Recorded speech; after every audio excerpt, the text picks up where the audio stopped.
Okay, bago tayo dumako sa ating panonoorin, may nakita kasi kami dito. Yung NAIA daw ibibenta na. Yung NAIA Terminal 3. Naibenta na o ibibenta na?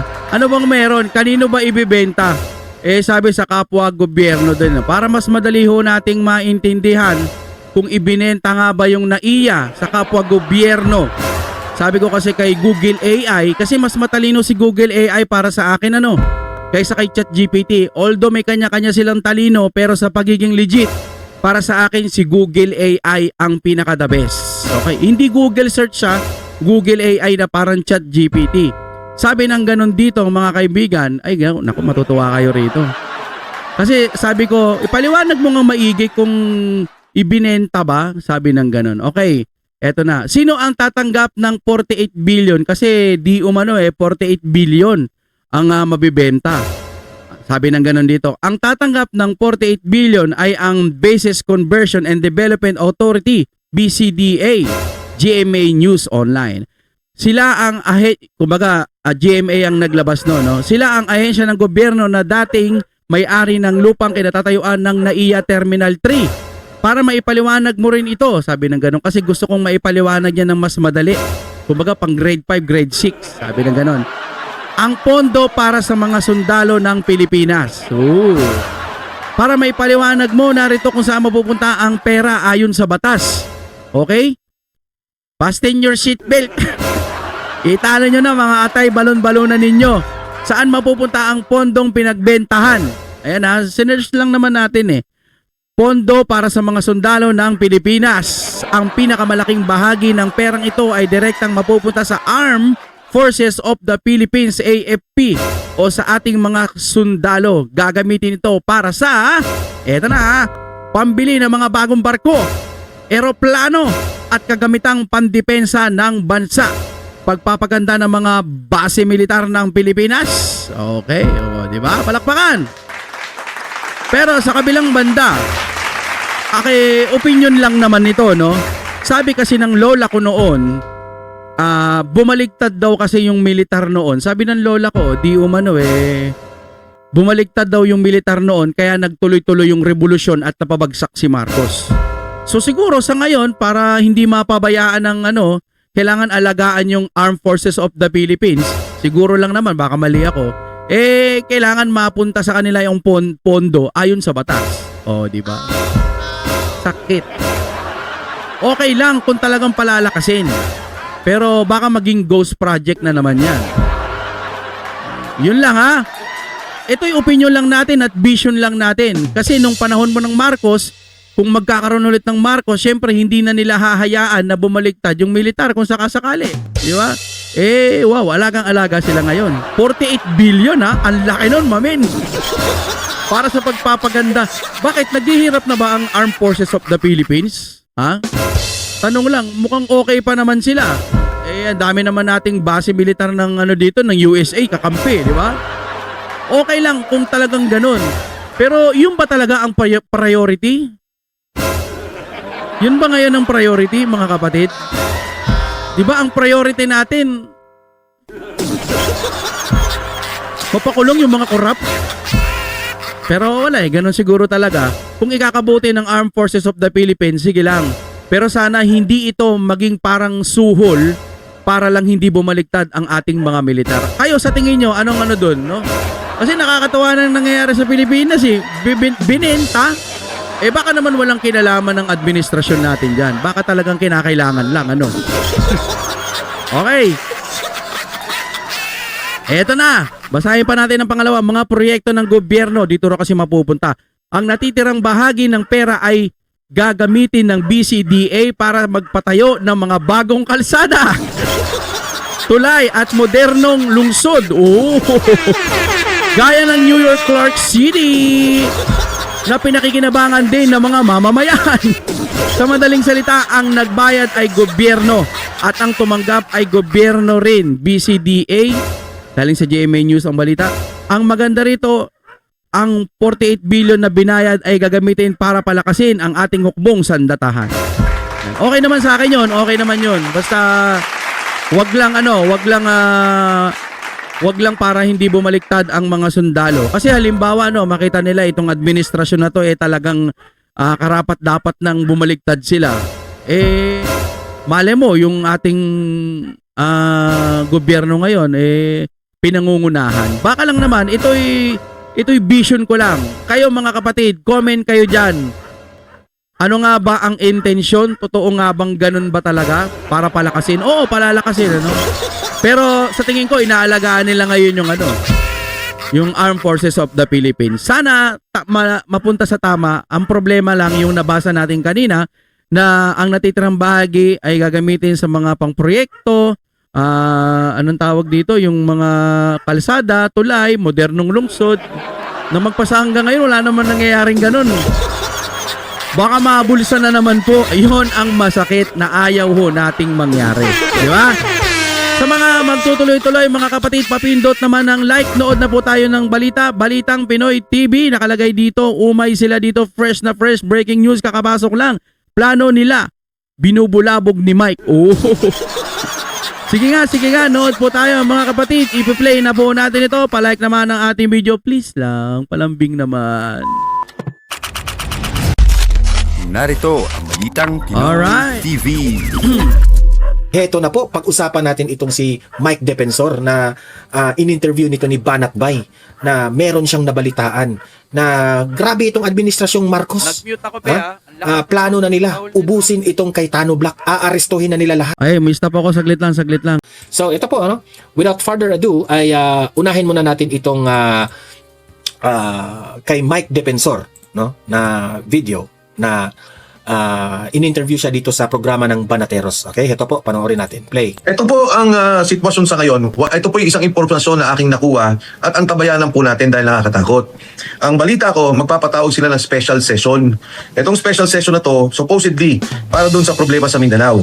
Ang gusto nilang palabasin dito, pag nagpatawag sila, darating lahat ng senador. So siyempre, yung isa nakakulong, Senator Jinggoy Estrada, yung isa ay nagtatago, si Senator Bato de la Rosa. Nilalabas may quorum sila 22. Pipilit nila ngayon yung Senate President na sa 12 pa lang ay pwede na dahil ang quorum, gagawin nilang, ang membership ng Senado, gagawin nilang 22 na lang. So, sa madaling salita, pinlano talaga nila. Si Bato, wala. Tapos yung pangalawa, si Jinggoy. So, pipilitin nila, ibebendalo talaga nila. Hanggat kaya nilang baliin yung batas, gagawa sila ng paraan. So ito na po ang ginagawa ng ating gobyerno ngayon, hindi pag-asenso para sa Pilipinas. Kung hindi para magpabagsak. Ano magpabagsak? Kung hindi para pabagsakin ang mga Duterte. Sandali po, linawin natin So supposedly special session yan for the Mindanao. For the Mindanao. Pero ipupolitikahin nila? Yes. Yan po ang balitang nakuha natin. Ngayon, pagka po nangyari yung 22, di ba? Ang naging batayan nila, papalitan nila yung Senate leadership. Ang pangalawa nilang gagawin ay aarestuhin ang mga senador na may mga kaso. Oh. Grabe sila, no? Grabe naman yun, Kaya pala, so yun yung plano nila.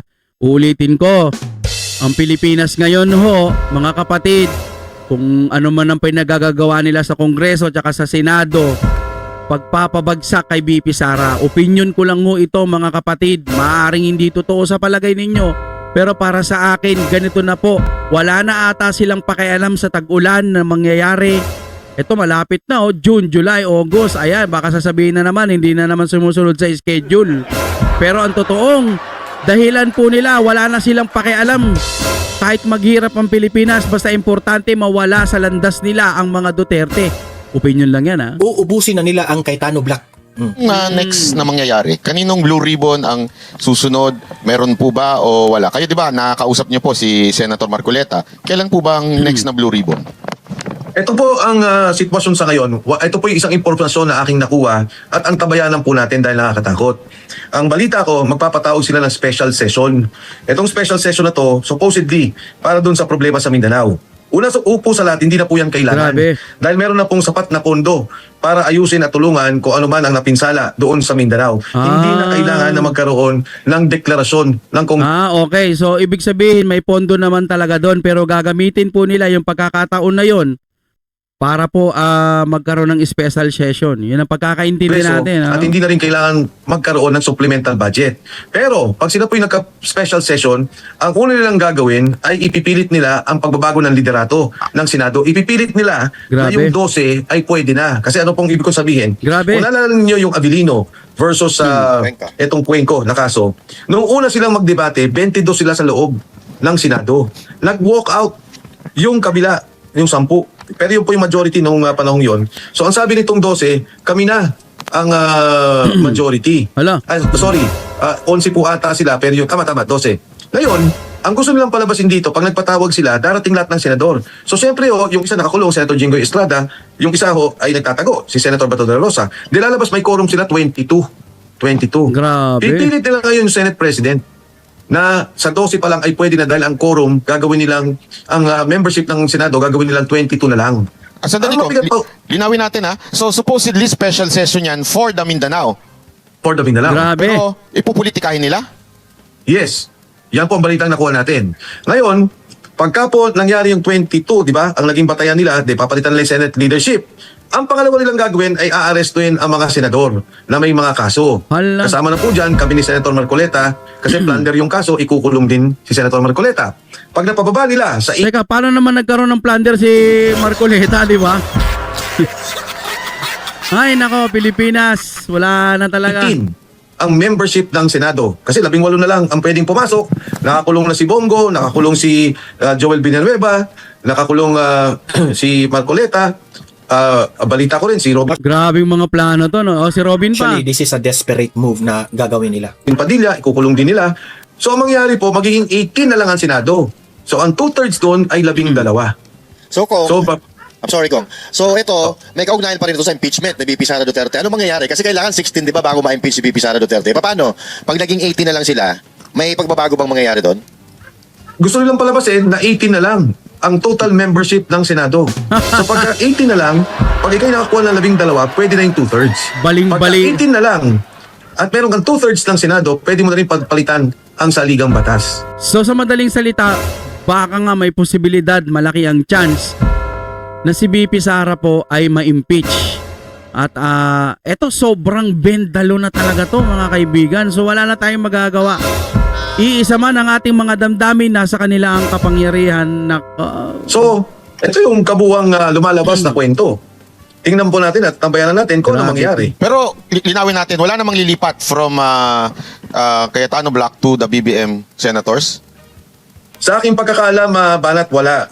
Ang isang rason kung bakit hindi siguro nakumbinsa yung mga senador, kung naalala ninyo, di ba yung kaso kay Senator Bong Revilla ay kaso lamang na itinuro siya ni Yusek Bernardo. At dahil doon, nakulong na siya. Yung tatlong kasama o yung tatlong nagturo, siya lang ang nakulong, si Senator Bong Revilla. Sa Kongreso, bumoto ang tatlo, si Congresswoman Lani at yung dalawang anak na Revilla para sa impeachment ni Inday Sara. Ito naman ay narinig ko lang. Ito naman ay sa pagkakadinig ko lang. Ang pangako daw ay pababayagan na mabigyan ng bail si Senator Bong Revilla. Ang nangyari, hindi nabigyan. Hanggang ngayon nakakulong. Kaya palagay ko, yung mga senador na nandyan, nakikita nila, ay mahirap pala to. Mabigat nakausap dahil yung pangako kay Bong Revilla, hindi naman natuloy. So isa pa, si BP Sara nga na pinakamalaking na itulong ko para kay Marcos. Kung wala si BP Sara, di na makakabalik yan si Marcos. Yung nga sobrang napakalaking utang na loob na yun eh. Pinalibing pa yung tatay, di ba? BP Sara din ang dahilan, Duterte din ang dahilan kung ba't siya nanalo, kung ba't sila nakabalik. Pero tinalikuran nila. Ikaw pa kayang Bong Revilla lang. Kaya yung mga ibang senador siguro parang nalalabo pangako ata na ako nadinig Pero ibubulong ko na lang sa inyo na hindi rin natupad. Nagagawin daw presiding officer ng impeachment yung bumaligtad. Ay. Ngayon, tila nag-announce na si Gatchalian daw ang magiging presiding officer. Sabihin, hindi Wala na naman na. nila tinupad yung pangako nila. So parang Putik, ang gulo-gulo na ng gobyerno natin. Ang lugo-lugo nagkakaroon na. talaga ng pattern na puro pambubudol lang ang ginagawa. Oh. Yun din, narinig ko rin yan, maging sa Kongreso daw, yung ipinangakong ibibigay, naging hulugan na daw Kaya yun din ang nabidinig natin sa Kongreso. Pero Hulugan. yan naman ay mga kwento lang. Pero alam nyo ho, kahit na itong sinasabing pagpapalit sa Senado ng liderato sa special session, kahit ito'y kwento lang, ito po'y delikado kailangan nating antabayanan. Kasi pag ginawa po nila yan, pinalitan, pagkatapos nababoy na yung ating saligang batas, Wala pagkatapos pati yung impeachment, ginulo na, nababoy na rin yung ating impeachment process, ang Yun yung pinaka magandang term. Nababoy na, nabalahura na. Yung mga rules hindi na nasusunod. Kung ano na lang ang gusto ng ating administrasyon ngayon, yun na lang ang masusunod. Wala na. yung saligang batas, kawawa naman yung ating bansa. Yun nga yung corruption Wala na na. nga, hindi na-resolve tapos patuloy pa rin ang pagyurak at pagwarak ng ating sistema ng gobyerno, ang ating Oo. mga institusyon. Kaya sa tingin ko yung people power, mangyayari lang yan pag talagang said na, wasak na. Yan. Sa tingin ko baka dun pa lang, no? Sa ngayon, pakiramdam ko ang ating Pilipinas nakakulong sa pamamagitan po ng mga oligarko at mga sindikato. Base lang naman yan sa opinion ko sa mga balita ho nating napapanood araw-araw. At ang ating saligang batas, patuloy nilang pinatakpan ng katotohanan. Yun ang dapat nating labanan. Kung Mike, di ba sila ngayon ay naka-lockdown? Tama po. So, Tama po. biglang Lockdown. next week, pag may special session para kanilang ipatibay Hindi na sila lockdown pag sila. yung 12-0 nila na yon, magbiglang mag-o-open ang Senate. Wala na, clear na. Wala na security threat. Nawala bigla. Pambihira. Grabe, no? Yun nga rin iniisip ko bakit ni-lockdown ang Senado? Tapos, bakit may mga barbed wire? Parang titignan mo, gera Tapos ngayon mag-special session sila, mabubuksan. Hindi na magiging work from home. Mga kapatid, basag na po. Baboy na ang institusyon dito sa Pilipinas. Ang batas, wala na po. Ano? Kakaiba talaga sa Senado, no? Talagang biglang Iba. nawawala pagka sa kanila. Iba talaga. Ako'y nagugulat. Sobrang halata na Kasi kung mag-Blue Ribbon Committee yung Cayetano Black, biglang may security threat. Pero kung sila yung mag-Blue Ribbon, biglang mawawala yung security threat. Di ba? Wala. Parang kengkoy tayo dito. Ganyan sila ganyan talaga itong administrasyong Marcos. Lagi tayong bubudulin. Budol talaga. Maging yung pagpasok ko dun sa Senado nung unang araw nung 18 Marines. Pero mo, hinarang kami. Alam mo, kasi pumunta kami sa taas. Siyempre, kilala naman ako ng mga ibang kasamahan doon. Tapos nakita nila yung sabi saan kayo pupunta? Sabi ko, doon lang kami sa toilet. And lapit 5 meters away sa second floor. Nung nakita nila yung mga sundalo, teka lang po, tayo pa, i-clear. Sabi ko, ba't i-clear mo pa? Yan lang naman yung banyo. Babalik ulit kami doon sa reception para nga mapapasok kami. Nagkakaharangan kasi doon sa baba. Tapos nung bumaba kami, nagkasigawan na. Nakita ko nga na hinarang ni Secretary John Vic Rimulya. Pero hindi ko actual, medyo malayo, hindi malinaw sa akin. Nung naglalakad na kami, si Atty. Baligod naman, hindi niya napansin, nagpapa-interview, nandun pa rin yung mga polis. Kaya ako mismo yung humila na kay Atty. Baligod. Sabi ko, Lika, na parang iniisip ko, no, para sa isang institusyon ng demokrasya, para sa isang sinasabi nilang poste o yung ating pillar of democracy, ang Senado, napakahirap magsalita. Napakahirap na para bang pumunta ka magsabi ng katotohanan. Pati yung gigipitin ka na nakakagulat dito sa ating kasaysayan ng ating bansa at yung evolusyon ng demokrasya. First time na nakita na, di ba? Ang Senado naman, kung talagang dyan ang banatan, dyan nagsasalita lahat, dyan yung pinapakinggan ang bawat salita ng kahit sino. Pero ito mismo, inaharangan. At nitong pangalawa nga, andun na naman yung mga kapulisan para harangin sila. At nakita ko yun mismo na nakaharang yung mga pulis. Na, yun nga ang binanggit. Pero ito, natutuwa din naman ako dahil may mga pulis doon. May isang pulis bumulong pa Sabi niya, Sir, pagka ganyan na po ang order na arestuin yung mga Marines, hindi na ho kami papayag. Tutulungan po namin sila. Hindi ko na babanggitin kung sino doon. Pero may ganyan naman simpatya talaga. Naintindihan ko, trabaho din yung mga kapulisan natin. Pero siguro, kuminsan, pagka naman sinabi kahit trabaho lang, Nagigipit. umabot sa sukdulan dapat siguro yung mga ganitong klaseng pangigipit, nakikita nila at huwag silang paggamit. Kung Yun nga sinasabi ko kanina, yung unang inintro natin sa inyo, yung nabenta daw yung NAIA pero kapwa gobyerno lang din naman. Chinek natin kung legit. Tapos ngayon yung pondo daw pala, di umano doon nga mapupunta sa mga Armed Forces of the Philippines o pagpapatayo ng mga tulay. So iniisip ko nga baka nga inaalagaan nila yung kapulisan at saka mga sundalo para hindi bumaliktad sa kanila. Pero siguro, gaya nga ng sinabi ni Sir Mike, may nagsabi rin na, Sir, pagka aarestuin na yung mga 18 Marines, di na rin kami papayag. So ibig sabihin, ayaw rin nila yung ginagawa nila, talagang galing lang yung order sa itaas. Wala kumbaga magsisimula pong mag-aklas ng taong bayan sa pamamagitan po ng militar at saka PNP. Kung nalalaman na po nila, kung naiintindihan na po nila na talagang itong Pilipinas na to karapat dapat na pong pabagsakin. Kumbaga, halimbawa lang naman itong sinasabi ko. Halimbawa, nakikita nila madumi na. Nasa sa kanila po muna ang hudyat wala po sa mga taong bayan Kasi yung taong bayan ngayon, mga busy rin naman yung mga iba. Kung lalaban ka ng revolusyon, makikugulo din yung mga kakamping. Kasi dati ayaw nila kay BBM. Pero ngayon gusto na nila kay BBM kasi nga napapakinabangan din. Ito yung opinion ko lang, base lang din sa aking mga nakikita. Kasi dati naman kasi ayaw naman nila dyan Bakit ngayon? Ba't yakap na yakap sila ngayon? Yung mga kakamping, mga dilawan, yakap na yakap sila ngayon kay BBM. Yung mga dating tumitira kay BBM, Duterte na lang ang tinitira nila. Mga kapatid, dun sa mga hindi nakakaalam, ayaw nyo ba ng pagbabago? Ayaw nyo ba na mapaganda itong Pilipinas? Kung ayaw nyo, ihiwalay na lang natin yung mga mga BBM dun kay lahat sa Luzon, no? Tapos yung mga taga Luzon, may mga gusto sa Duterte, kung may pagkakataon lang at marami sana tayong mga pera, no? Dito na lang kayo sa Visayas tsaka sa Mindanao. Hayaan nyo na yung Luzon. Na may mga gusto kay BBM. Yung mga taga Luzon na ayaw kay BBM, no? Lipat na lang tayo, kumbaga gawin na lang north-south yung Pilipinas. Idea lang naman, idea lang. Tsaka nabivision ko lang kasi mga kapatid, maraming mga kabataan ngayon, teenager, 20s, 30s. Yung iba kasi walang hilig sa politika, hindi pa nila alam Hindi pa nila nararamdaman yung gutom talaga magpasa hanggang ngayon. Pero pag nagkataon na talagang napabayaan na ang ating bansa, tsaka pa lang siguro mag-aaklasan paghuli na ang lahat. Minsan lang dumating ang pagkakataon na may mga mamumunong matitino. Sayang. Sana loobin ng Diyos, no, na mabura lahat ng mga masasamang tao dito sa Pilipinas. Hindi naman lahat. Yung mga mabibigat lang, gaya niya nakakasagabal, nagiging salot sa lipunan, no? Yung mga magnanakaw. Sayang, aasenso sana tayo pero wala talaga no? Kung mayayaman lang tayong lahat, no, ayaw natin sa Pilipinas na kasi nga ginaganyan. Pumunta na lang tayo sa ibang bansa, doon na lang tayo tumira. Wala, ganun talaga. Maghintay na lang tayo. May himala pa ba? Meron pa bang mangyayari? Hanggang dito na lamang po. Ako nalulungkot ako.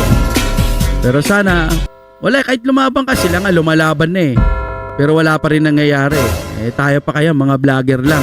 Iisa rin ang ating mga saloobin sa mga naniniwalang maka-Duterte. Gusto natin ng pagbabago pero wala.